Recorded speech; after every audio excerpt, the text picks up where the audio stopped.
if you have an interest in horses and love learning more about horses, the horse industry, teaching, or even managing your own horse business, then you're in the right place. We would love you to join us on our mission, which is to improve the lives of horses around the world through the education of riders, handlers, and trainers. So get comfortable, listen in, and enjoy. Today on Horse Chats, we've got a repeat guest, Jonna McLean. We always enjoy having Jonna on. He's always got something to say in the world of just training horses. That's his thing, training horses, but he does it so well. He does it so logically. You look at the way he teaches and you just go, well, that absolutely makes sense. Sometimes it's a bit different to what may be traditional methods, inverted commas traditional, but he always goes through, explains almost from the horse's point of view, so he's got a lot of empathy with the horse, thinks about the way the horse thinks, and just does this logical step-by-step training. And today we're going to talk about tips for retraining the horse who stops or runs out of jumps. And I'm sure for anyone that's done any sort of jumping at all, they've come across this problem. And even people that don't jump, is there a reason that you don't jump? Is it because your horse has stopped or run out or done something a bit silly and you've lost confidence? So this should be very good tonight. It's always very good talking to Jonna, but it should be extra good tonight. Jonna, how are you? I'm very well, Glenys. How are you? It's been a long time since we've talked. It has been a little bit of a while, Jonna. It's good to catch up and really happy to be talking to you today about the jumping. It's a very common problem that we're going to attack tonight. But before we do that, I just want to remind people about International Horse College and the motto of International Horse College. So the motto of International Horse College is people safety and horse welfare. And if that's the way you feel when you're working around horses, have a look at the International Horse College website, internationalhorsecollege.com, registered training organisation 31352. Now, Jonna, you obviously have taught this quite a lot. You're an eventing rider yourself, so you've done, a lifetime of jumping anyway, and you're teaching, well, usually teaching all the time, maybe not so much through this virus, but, you're just out there and you're teaching. You must come across this problem quite a lot, horses that stop or horses that run out of jumps.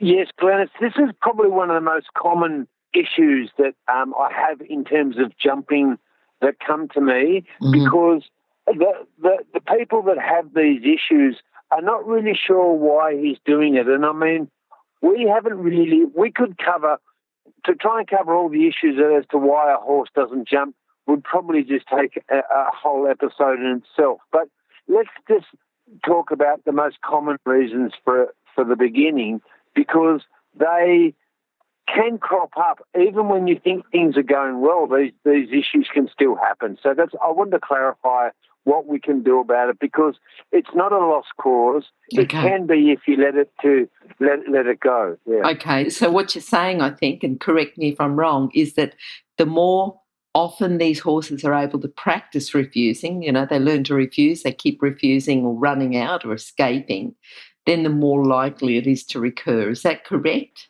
Yeah, that is correct, Glenys. And to put it in an analogy, and probably the best analogy I heard many years ago from my brother Andrew, was it's a little bit like a river, is that if the river can find an easier way out, it will take that way out, and trying to reverse it back to its original course will take some work, but it's definitely doable. It just takes more repetition. So that's right. So I suppose it really depends on what we do. If the horse runs out or refuses, it's what we do about the situations at the time of the event that will determine on whether the horse is more or less likely to do it again. Is that correct? On the right track? Absolutely.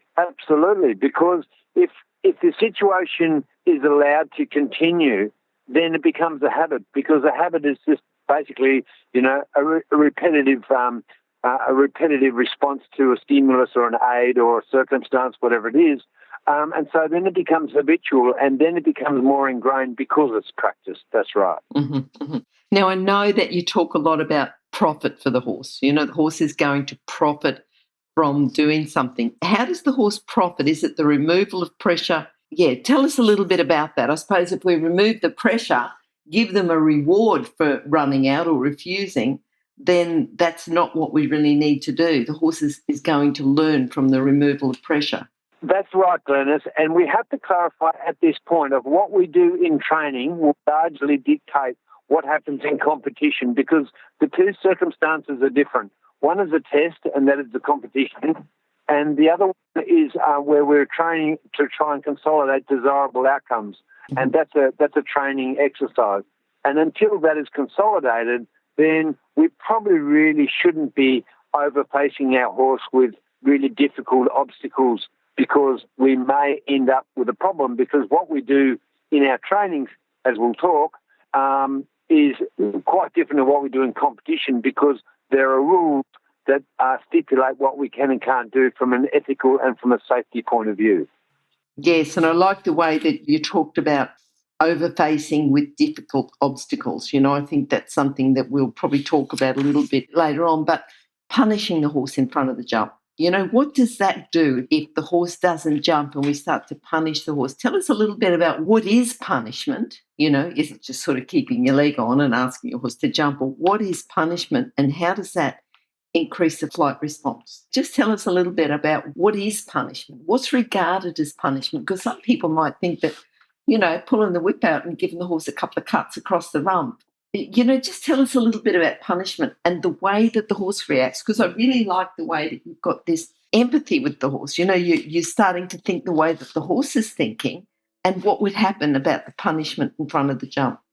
From a horse's perspective, a horse has really limited or very little cognitive ability. That basically means that once there has been a certain amount of time elapsed between what you've asked the horse to do and then the amount of pressure that you've put the horse under, then the horse doesn't relate the pressure to the task. In other words, he doesn't realise, because of the lack of cognitive capability of the horse, he doesn't realise what he's done wrong. He's either reacting or not. And because it's delayed, all of a sudden, from his perspective, there's a huge amount of pressure when in the beginning, at the very first point of the refusal, for example, there was no pressure because the rider went forward, the pressure came off, there was no leg pressure, there was no rein pressure, the rider went forward, went over his neck, and then all of a sudden, 7 or 10 seconds later, there's a whole lot of pressure. So we call that punishment, where the amount of pressure applied is quite a bit later than it should have been used. And people use that as a way of either venting their frustration, if you like, or, being angry at the horse. It's all the same. It's all emotionally driven stuff. So it means that we need to, in the modern world, keep very well clear of all these issues that will cause the horse only ever to be scared and to run more. And it may get you over the fence the next time you circle and represent. But that doesn't mean that you've fixed it. That just means that you've triggered such a high flight response now, the horse would go through the fence or over the fence, whatever, because you're galloping at it so fast maybe, or his legs are going so fast because you've caused this, that it doesn't necessarily mean you've trained anything except fear. Okay. Just clarify, before we move on, just clarify something with me, because you said if horse comes and stops in front of the jump, they get a release of pressure, so that would encourage him to stop. And that 5 to 7 seconds later, do they associate that punishment with stopping at the jump, or do they think if I stop at this jump, the pressure is released? Are they actually thinking I've got to count to 5 or 7 seconds and then I might be punished? Is there some sort of association there or not? No, there's no association, because when riders stand in front of the jump and with the horse can't jump the jump because he's too close to it anyway. So it's an impossible question. And that's what makes it not ethical. And so then there is no association. All he knows is that sometimes when he stands in front of the jump, that he's going to get an enormous amount of pressure, and that will actually make him more scared of, can I say, being in that situation ever again. So the next time he has a refusal, he's much more likely to do something even more ridiculous, because he doesn't want that to happen, because the last time was so obvious. And as you said, and as you pointed out, the time delay between when the stop actually happened and the pressure being applied was way too late. Okay. Okay.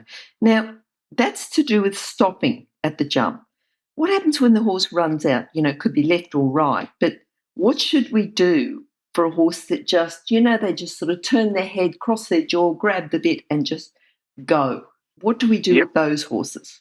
These horses are very good at that, and you see this, any instructor that's actually taught a lot of pony club would see this a lot.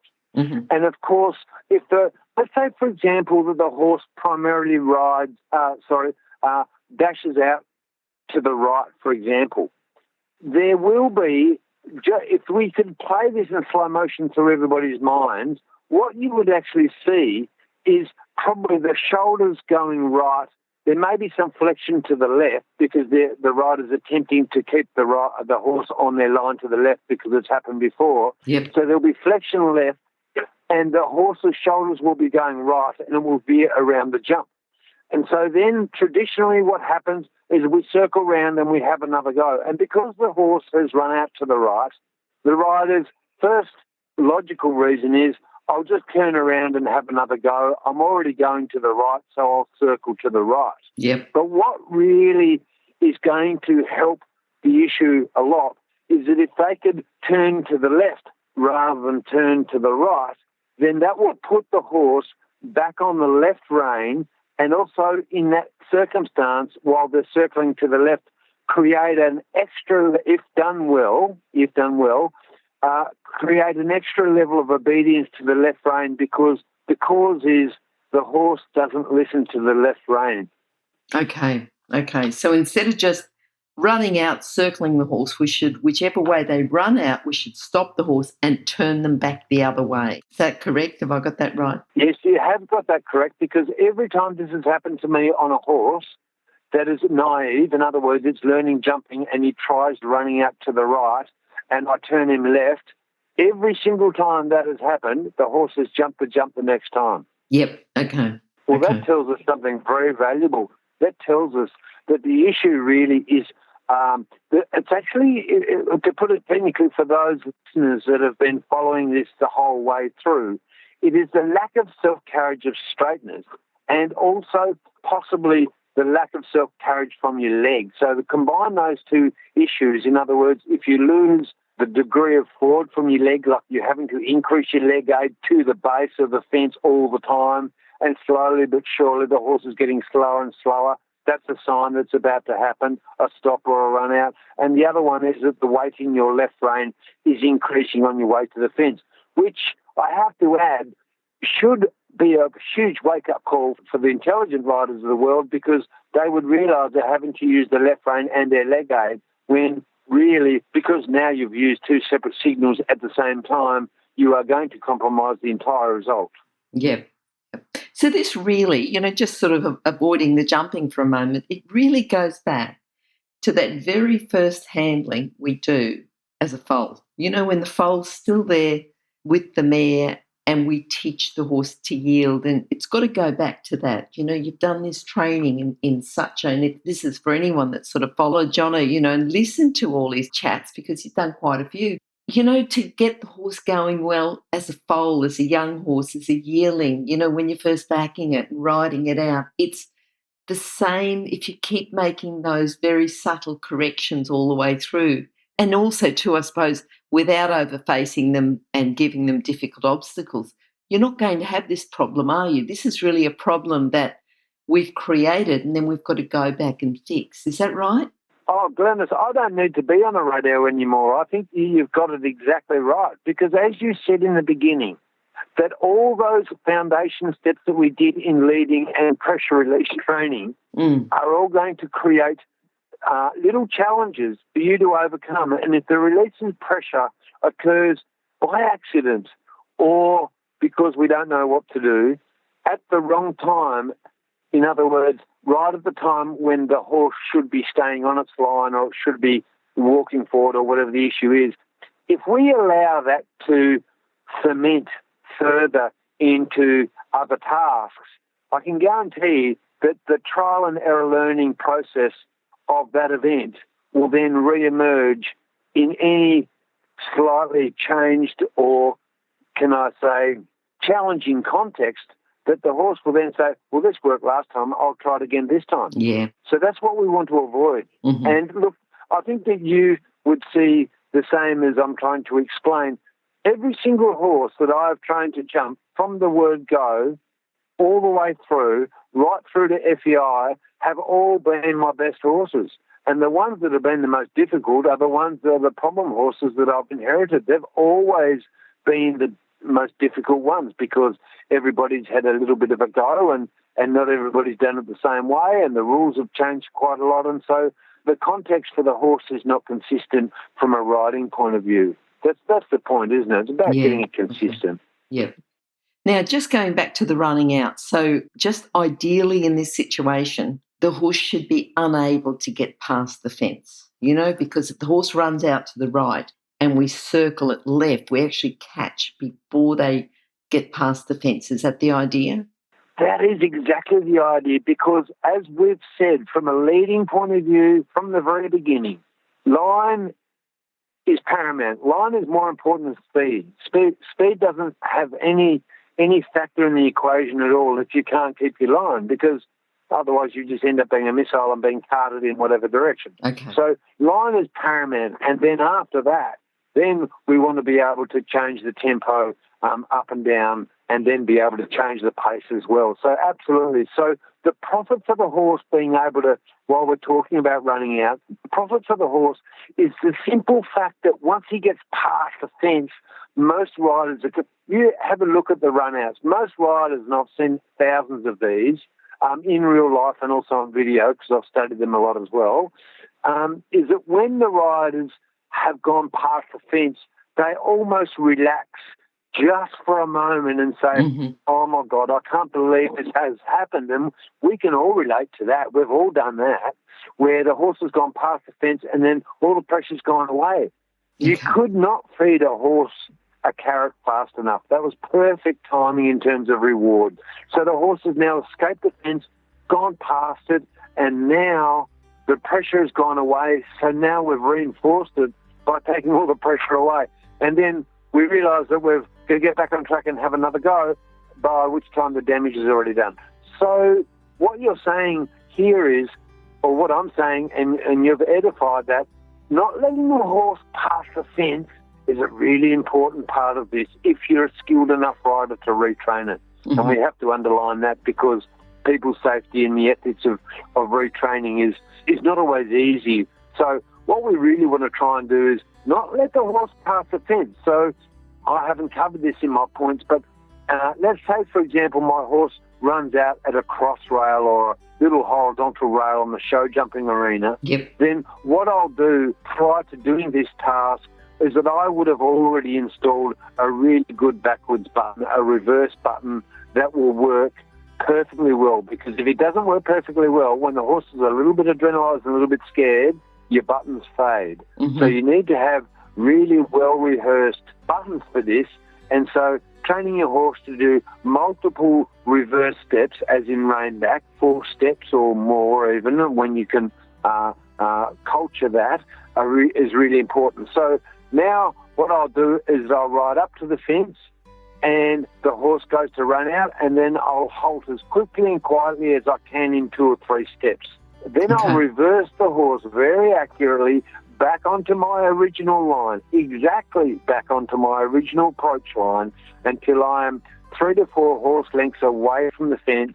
And because the jump isn't big, then I'll ask the same question again, and then he'll run out to the right again. And I'll say, no. Back you go, back, good boy, back.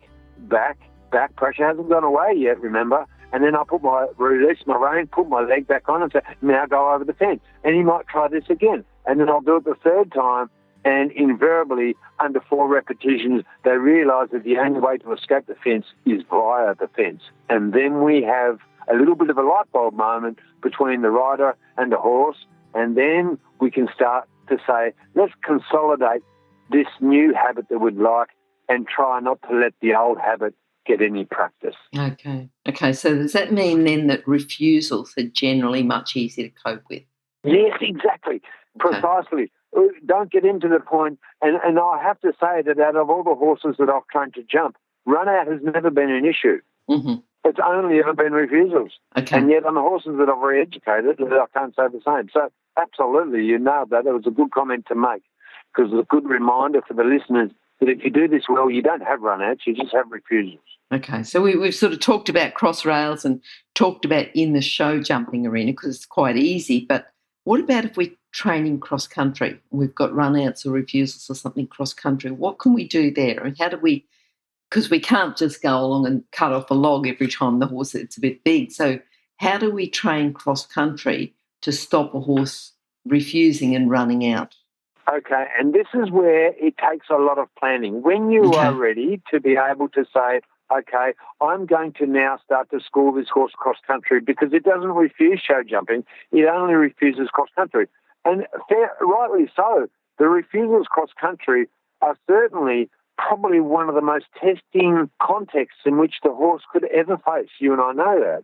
And of course, those contexts could be footing, they can be direction, they can be background, they can be colour, they can be the entire atmosphere.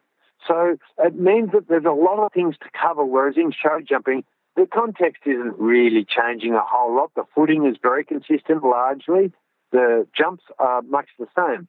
But in cross-country, what we have to do is try, wherever possible, is give a lot of thought to every time the horse is refused, what the jump looked like, what the terrain was, all the circumstances, and then say, now, I think what I need to do is go down to my little cross-country course down the back to Mary's property, and because she had some hanging logs, and my horse had a refuse at a hanging log, but she's got lots of little hanging logs. Okay. So let's go down there after we've done our show jumping rehearsals, and we can practice hanging logs in show jumping, and that's gone well. We've organised that, but now we're going down the road to Mary's to say, okay, now we're ready to try to reapply the context. And the context is going to be cantering down, trotting down to a hanging log, depending on the size of it, of course, and then saying, okay, so the duplication of the entire conditions should take a lot of consideration and thought and planning as to which jumps you need to do in which order, and then how often you need to do them, because we don't want to do them 100 times. You really only need to do them 4 times. And if you can do them from both directions, well, that's 2 jumps. That's 2 separate jumps, because you jump a jump one way, yes, and then you different. jump it the other way, and it's not the same context exactly. Okay. So that's how we do it. So, you know, and I've spoken to lots of event riders over the years, and, you know, we've all been down the same missions. Oh, I need to go and try and find some skinny scallop brushes, some mini versions. So that's why course builders, for example, need to try and take on the fact that we should be building 4-star, 5-star mini jumps. So in other words, the jumps themselves aren't very big. However, their appearance is exactly what they'd look like in badminton, except they're only 60 centimetres. Okay. Yeah, I like that. Just exactly what they'd look like in badminton. That's right, because we don't want to get to the point where all of a sudden we have a refusal of badminton because he hasn't seen that type of jump before. Yes. That's overfacing your horse. Yep. Now, I know you've talked a lot about self-carriage, and this is right from the very, very beginning. All the way through, you've talked about self-carriage, line, tempo. Tell us, is that still a component here? That is a critical component for cross-country. And one of the things that the English do really, really well, I mean, lots of top-level riders do it in Australia as well, but certainly if you look at some of the classic British riders, if you see them, they'll come out of the start box, and the first 5 fences, they're actually just loping. The horses are travelling beautifully. They're travelling in a lovely tempo, and the horse just seems to, can I say, canter over the jumps. There's no massive adjustments happening. Where I'm going with this conversation is cross-country is all about energy. And if you can conserve energy by having a well-trained horse, then at the end of it, your horse will be less fatigued and you're much more likely to go through the trot-up and be able to be successfully presented for the show jumping. So the self-carriage state is really important in training. And that's where we get a little bit undone sometimes, because we hammer them out of the start box. Well, already we've adrenalised the horse. We don't need adrenaline in the system. What we need is a gradual flow of really good energy, all the right energy coming in at the right time, all the way through the track. So that's what we want to try and preserve, is the self-carriage of line and tempo, and have that as a habitual state. Yep. I'm just thinking, we're talking about getting over those undesirable jumping habits of the horse. And I know you've talked about starting off like the mini badminton. You said you don't overface your horse. You give them the difficult obstacles, but low obstacles. So what about the flat work? How important is the flat work in the show jumping horse to a cross-country horse? And what causes those sort of undesirable jumping habits, the run-outs and the stops? Glenys, it's a really easy question, because the only thing that causes it is fear. And the only thing that causes fear is exposure to the unknown, which means you're slightly overfacing your horse. Okay. So it doesn't matter if your horse is scared. You've got a horse that's very reactive. So the horse, let's say that the horse is actually really scared of a pole on the ground. Mm-hmm. Well, I can guarantee you, if you had done a lot of leading of your horse over poles, that would never have happened. So the only reason it's happened is you've now presented a pole completely out of context, because you're now on the horse and you're trying to ride it over the pole. But it's never been over a pole before. So it's all about fear and the management of it. So I always presume that the horses that are the most scared are the most wonderful horses to train. The reason being is because once they discover the escape route, which is via the fence, and they're ridden well, then that's what they stick to. They just stick to that plan. That the hardest horses are the ones that give you no reaction at all.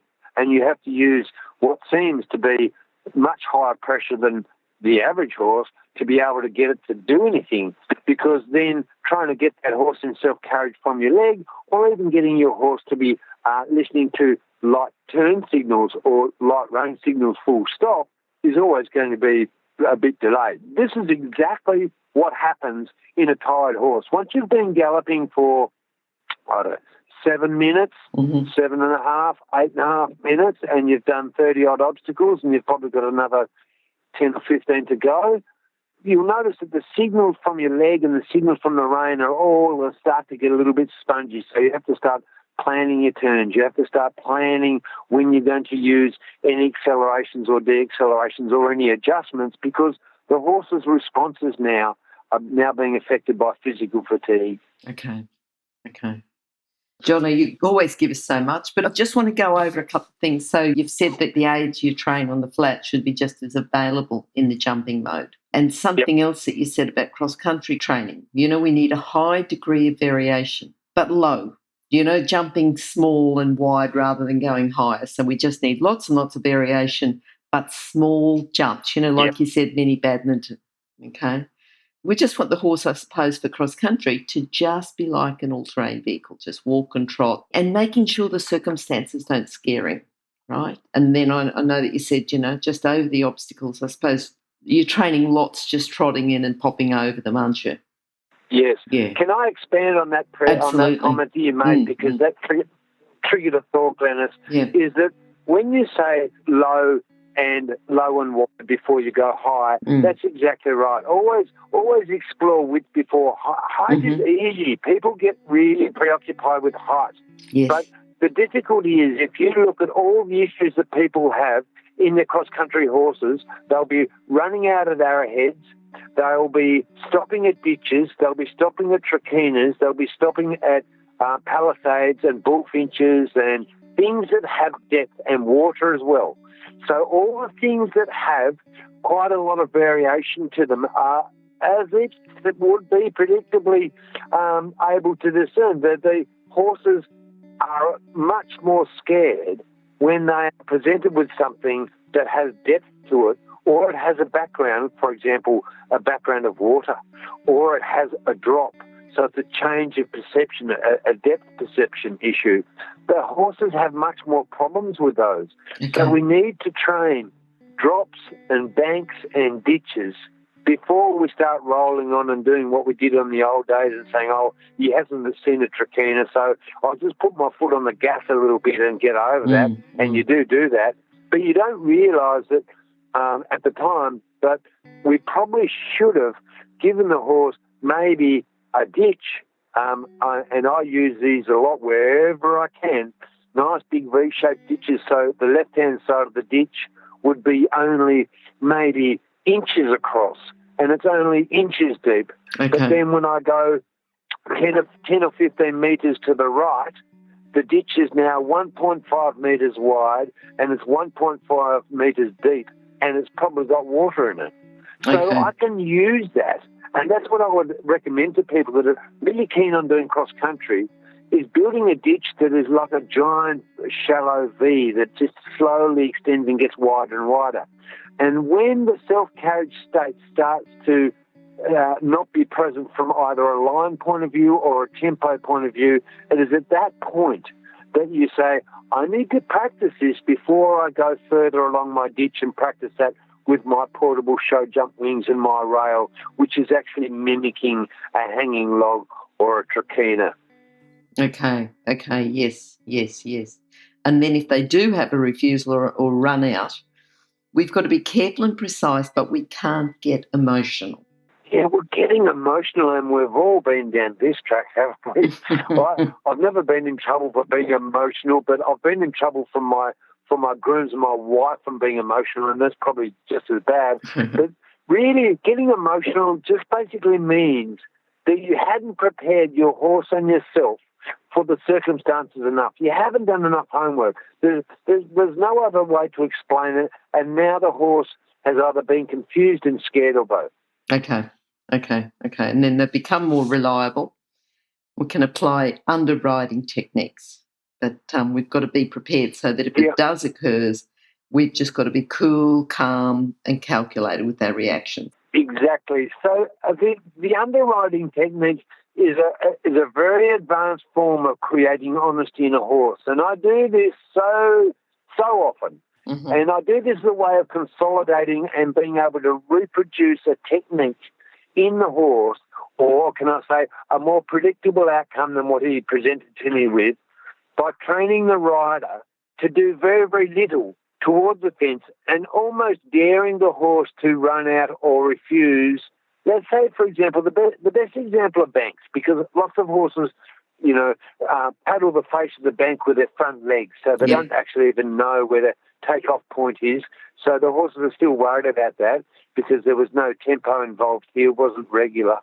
So the classic one is you ride a horse up to the bank, and because he can't see his own front feet, means that it's really, you shouldn't ever present your horse to a bank, and then when it refuses at the very edge of the bank, so his feet are within 6 inches of the edge, then kick him and make him go, because he will scare himself, and then you'll have a greater fear response. What you should do is that in training, present the horse to the bank, and if he doesn't drop off the bank automatically without any signals at all, immediately do what we did in show jumping, have your good reverse button applied, reverse him up just one step at a time, release, one step at a time, release, and do that 4 times, so he's 4 horse lengths away from the edge of the bank, and then go with your leg and say, no, you've got to go over it, and show him how to do it, rather than making him go over it.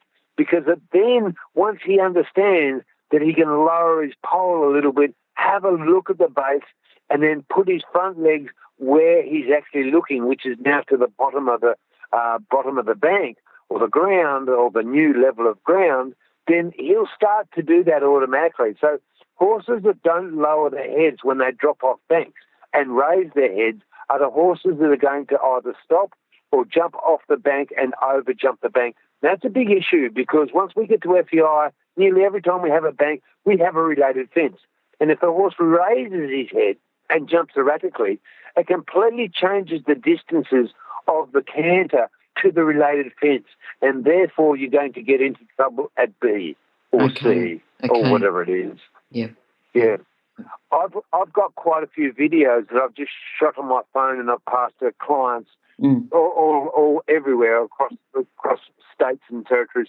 And it's an illustration of how horses jump when they go up banks and down banks. And I did this in hand to illustrate it, because it doesn't even need a rider. If you make a horse carry his head really high and make him go up a bank or down the bank, you'll find that he'll make more mistakes. But if you allow him to lower his head and look at the bank just a little bit. And I'm talking about lowering his head only 4 or 5 inches, not a lot at all. Yep. I shouldn't say inches, I should say 15 centimetres or whatever. He does lower his head going up the bank or down the bank. He's much more likely to give you a precise footfall, which is his security for his takeoff point. So now he's learning where to put his feet to the bank, up and off. But if you make his head go higher, it'll just be sometimes it'll be really hit and miss. And I've got minutes and minutes of this stuff on videos illustrating this. So it's very interesting. Yes. Great the way we can use technology too, isn't it? Just to go over this, again and again and review it and have a look again. Yeah. Absolutely. Absolutely. So it's a really good way of being able to train your horse. And I think I did this in my last cross-country lesson, actually. I had a horse and she presented to me that the horse was not good at going off banks. He could jump up anything, but going down he couldn't. And the issue was he wouldn't jump into water. So I didn't worry about the water. The water is a separate issue. So I said, okay, let's go and look at all the baby banks and then we'll slowly work our way back up to the level that you're working at, which I think was 1 star. So we did that, and I said, in the beginning, how well does your horse, could you lead your horse up and down this bank? Yes, I can. Can you lead your horse across the little ditch? Yes, you can. Does he lead in self-carriage? Yes or no? Got that sorted, popped her on, and every single time she led the horse up and down the bank and then jumped on the horse to achieve, and the horse achieved exactly the result that he did in leading. And she said, that's amazing. He refused it this last week. Yeah. You've said all along, just keep breaking these things down, a little bit, just one step, just a tiny step, smaller step. Yeah. There was something that I was going to say, about, and I know you've said it before, is a safe horse is a well-trained horse, but, jumping, a calm and predictable horse is a well-trained horse as well. That's what we want, is a well-trained horse. We do want a well-trained horse because from an ethical point of view, we've got a very, very good case to be able to continue our sport, which is always under the spotlight. And probably most importantly, from a safety point of view, the horse's safety and your safety, these are the horses that get you out of trouble. Mm-hmm. The horses that are difficult to handle are the ones that put you into trouble and usually get you into trouble. Yep.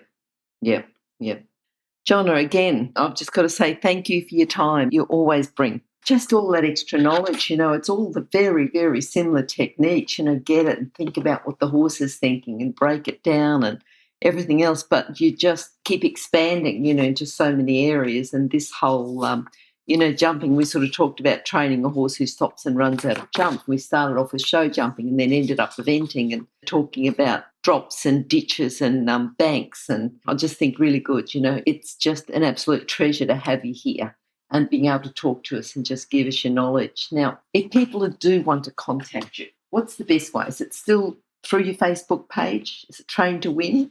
Yes, the Train to Win Facebook page is always the way to go, and I always have so many questions and bits and pieces for people to look at there, and also feedback. They can give me any questions or queries, or if they would like to contact me directly, I've even got my phone number up there, so people can just call me if they like. Alternatively, I've got my email as well, which is just jonnamclean@gmail.com. So that's another way. For anyone that may have missed that, if you go to horsechats.com, search for Jonna or search for McLean, at the bottom of each of his pages, and he's had quite a few now, all those contact details will be on that as well. Thanks, Jonna. Have you got an idea for the next chat, what we can talk about there? No, but I thought that this was one of probably the most exciting ones, that I really do like getting my teeth into these ones because they're really common. Yeah. And also the results can be really quite alarmingly successful if you go about it the right way. So, this has been a really good chat. What number are we up to now? I can't remember. Look, I think about 17. Well, I'm not actually 100% sure, Jonna, but it's been quite a few, and really certainly appreciate your time. 17, no, I think it's 18 now. Oh, what's the record? Oh, I think you're about winning it. Oh, So thank you, Glenys. It's been a pleasure, and especially with everybody in this new situation that we find ourselves in. I think that it's really good to be able to keep your brain active and think about the things that we would really like to be able to do at home, because Yes. we can do all these things at home Yes. and be really creative, and that's all money in the bank for when we go out to our next competition. So it's a good time to have this discussion. I think so. I think so too. Jonna, thank you again, and look forward to chatting with you again. And I don't know what we're going to be talking about or chatting about, but I'm sure it's going to have lots and lots of great information for people that want to work with their horse and bring them along and train in an ethical manner. So thank you, and we'll talk to you again soon. My pleasure, Glenys. Always a pleasure, and I'll speak to you soon. Thank you very much. If you've enjoyed this chat, then please comment, rate and subscribe. If you'd like any changes or recommendations for guests, then please contact us through horsechats.com. And while you're online, have a look at the government-accredited courses at internationalhorsecollege.com. Registered Training Organisation 31352. Remember that our comments and instructions are general in nature and do not take into consideration your individual horses or your individual ability and circumstances. If you enjoyed this podcast, then please leave your comment below.